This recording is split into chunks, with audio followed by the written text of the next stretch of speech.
everyone hears this term climate change, and everyone hears about sustainability over time, over media. At some stage, it has been quite at the forefront of media. What is greenhouse gas and what is climate change? Everyone knows about it as global warming as well. So it's essentially the heating up of the planet. But basically, there's a thing called the greenhouse effect, and there's the sun's rays which hits the earth, and about 30% of the sun's rays enter the atmosphere. 70% is reflected away into space. That's what we've been seeing before.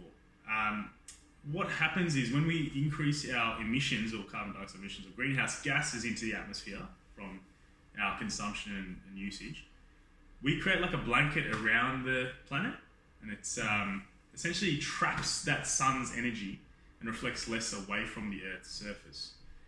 In addition to that, so that there's a temperature rise, in addition to that, we see ice caps and solar caps melt. And from deforestation agriculture, we see trees and rainforests being destroyed and decreasing. Both of those two factors, the melting of ice caps and the deforestation of land and trees and rainforests, also cause less reflection of the sun's energy away from the Earth. Yeah. So those three things coupled together, so you got less trees reflecting the sun's rays, less solar ice caps reflecting the sun's rays, and our greenhouse gas is causing a layer containing that sun's energy. Essentially, is just trapping all this energy inside the Earth's atmosphere, and hence causing this global warming effect, greenhouse gas effect, and hence climate change at an unprecedented rate. Right. So there are arguments that climate change is natural and normal, and it's happened other points in our history. But at this point, humans are speeding up that process at exponentially range. Do we have enough time to stop this from progressing? Yes, we do. I mean, what the scientists are saying is over the next 10 years, we need to cut emissions by 50%. And yeah, that's a huge thing that we have to do, but it's something that's possible. So 10 years, 50%. So we have more accurate data over the past 110 years. Like Bureau of Meteorology has released a graph every year for the past 110 years, and it shows greens and reds. Basically, it fluctuates from greens and reds. But the last 10 years, and since 2013, there's extreme reds, and it's never before seen in those 110 years. It's just all reds and oranges, which shows an extreme rise in the temperature anomalies and the average temperature for Australia. And 2019 was the hottest temperature on record. Can we reverse any of this damage that humans have caused and go back to sort of what it was? Is that a possibility, or is it? Yeah, that's definitely a possibility. So that's where something like planting trees and restoring tropical rainforests, wetlands, all that stuff's really important. And also preserving what we have at the moment as well is obviously very important. Do you think humans will be able to make this change, though, in your personal opinion? Yeah. More locally in Australia, it's from a government point of view, it's quite grim and unfortunate. We all hear about loss of species, plastics in the oceans, unprecedented bushfires as we've seen, and the billions of wildlife lost. And sad that it takes that for people to wake up, especially governments. But like Alex was saying, there's been so much in the last 6 to 12 months in businesses and individuals, more rallies, more businesses really pushing this change, and a lot of businesses committing to 50% carbon neutral, greenhouse gas neutral, or net zero by a certain date, committing to these dates a lot sooner than they would have otherwise done in the past. Yeah, Amazon, like Jeff Bezos, he was saying, everyone's talking about carbon neutral by 2050, but he was like, stuff that, I'm committing to carbon neutral by 2040. But not just carbon neutral in Amazon itself, but also its whole supply chain, which is almost the whole world, given how big they are. That's a massive commitment, driven by businesses and organisations opening their eyes to what's happening. And Microsoft is another one. Yeah, I think they've got a target for 2025 or 2030 to be net zero, and then after that to go beyond zero. So you have net carbon neutral, and then you have a net positive. Well, a country like Bhutan, they have a lot of forests, so they're able to absorb carbon through their forests and store it in the trees. So yeah, essentially it comes down to first of all reducing your emissions, so moving to say renewables all those kind of steps that we're aware of. And then once you get to that point, then start planting trees. And do we need to give up sort of products that are made out of trees as well? Sort of paper, toilet paper. we don't need to give them up. The key part is that it's done sustainably. That we grow a forest, cut it down, and then plant it back. That's all that needs to be done. At the moment, we just cut down a forest, then we use it for agriculture or whatever, build a city there. So there's a film called 2040 that goes into different solutions. And one of the new ones that they mention is using seaweed. So you have big farms of seaweed in the ocean that can absorb carbon. And obviously, huge amount of oceans covering 70% of the earth. So if you had seaweed all across that, you could easily get net positive. So you have CO2 in the atmosphere. Yeah. It goes into the ocean and becomes actually carbonic acid, and that actually causes issues with the reefs. So like Great Barrier Reef. Right. Causes the coral bleaching. Die. Yeah. But when you've got seaweed, it takes up that carbon. Okay.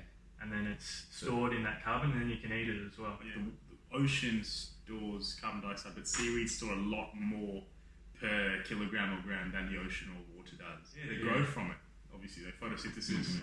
By 2050, 2090, we're expecting 10 billion people. We can't be destroying, or deforestation and destroying rainforests and trees, to sustain that population. So we really do need to look at alternative means of agriculture and food supply.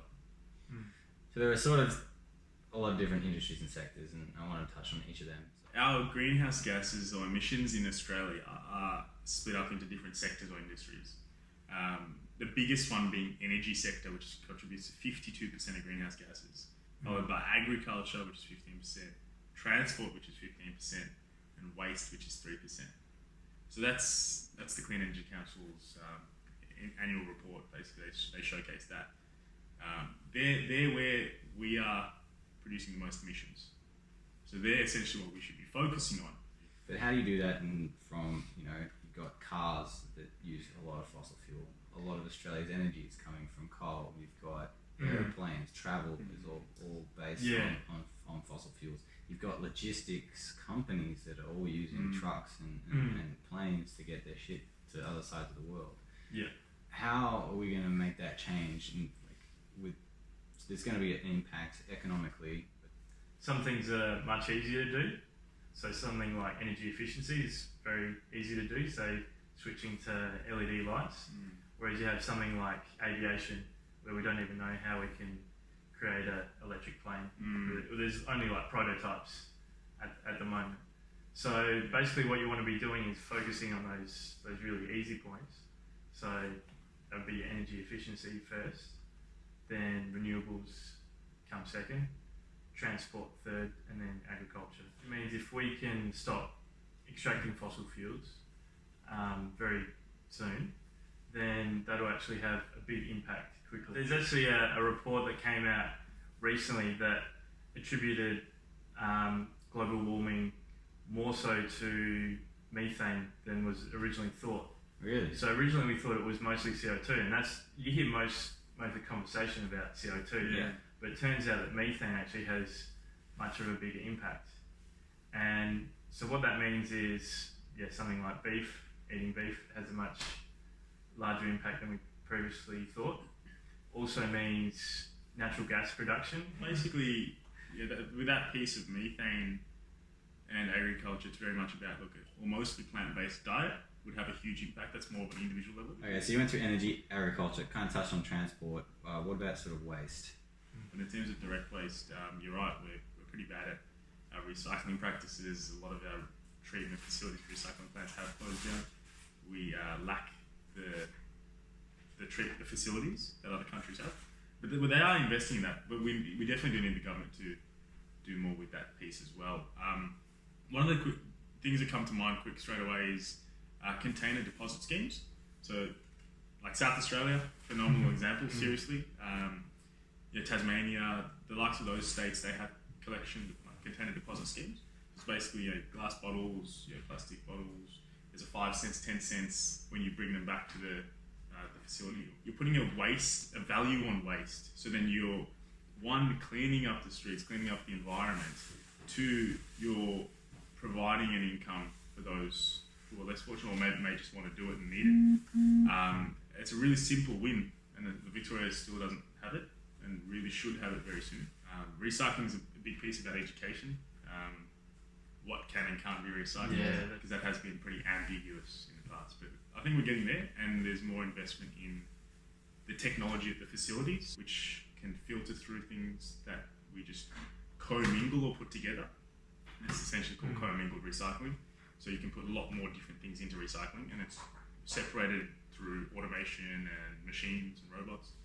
And there's more of that which is recycled. A big part of the picture is food waste. So whenever you waste some food, there's a huge amount of greenhouse gases associated with that. So first of all, there's producing that food, the agricultural part of it, transporting it to the supermarket refrigerating it, you going up and picking it up, putting it in your refrigerator, and then chucking it out. So it's, and then it even gets worse because it starts decomposing in a landfill, produces methane. Certain councils are pushing composting and organics waste, like Burundara City Council, where I live in Hawthorne.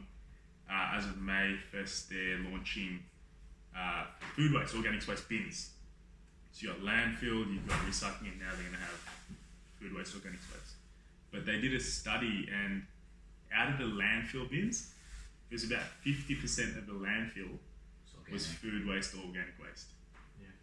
That's a huge amount of landfill that we're storing in the earth as landfill, in the holes that we dig at, which can't be used for agriculture, construction, residential, etc., education, whatever it is we build on there, we can't use that land. And part of fixing the problem is, I guess, if we can grow our own food, that's ideal. Maybe something not everyone has time for, but certainly a good idea. If you have, say, a hydroponic system, then you can have a system that sort of works by itself, and you don't really need to be too involved with it. You can automate the system. You can have, I've got a gravity-fed system, but you can also have a pump system as well. And you'd obviously get solar panel on that pump. and the real benefit of it is you can use just 10% of the water compared to normal agriculture. And probably the other part of the food waste is composting. So that's a really big part. So if you've got something you can't eat, if you can chuck it in a worm farm, the worms digest it and they produce a fertiliser that you can then use on your veggies. So you've got this like full loop. The closed loop system, there's little input from a human, basically. And Alex has been very involved in sort of that space. And I work as an energy analyst, that's my full-time job. And then also, in my spare time, also been working on some other projects. So currently working on a project with Beyond Zero Emissions, trying to get the Apollo Bay region to 100% renewables. And also recently I've been getting pretty into gardening, particularly hydroponics as well. you also attend a lot of rallies and destroy trams and stop the world from moving around. Apparently, it's bringing the cause to people's faces, whether they like it or not. It's making them more aware of it, and it's pretty cool that you're doing that. It's part of what you want to do. It's very. So, what's your current involvement, and what are you trying to do to sort of create change in your environment? Professionally, background mechanical engineering, heavily involved in project management, and more recently, in the last 6 months, heavily involved in sustainability and waste diversion away from landfill, really creating some change there in terms of educating, creating waste streams, which is a big piece of the puzzle, instead of just your landfill, recycling and organics waste, food waste. We're implementing different streams, so we're trying to divert as much as we can away from landfill, which is fantastic. Giving a lot of presentations to help that transition to a more sustainable world.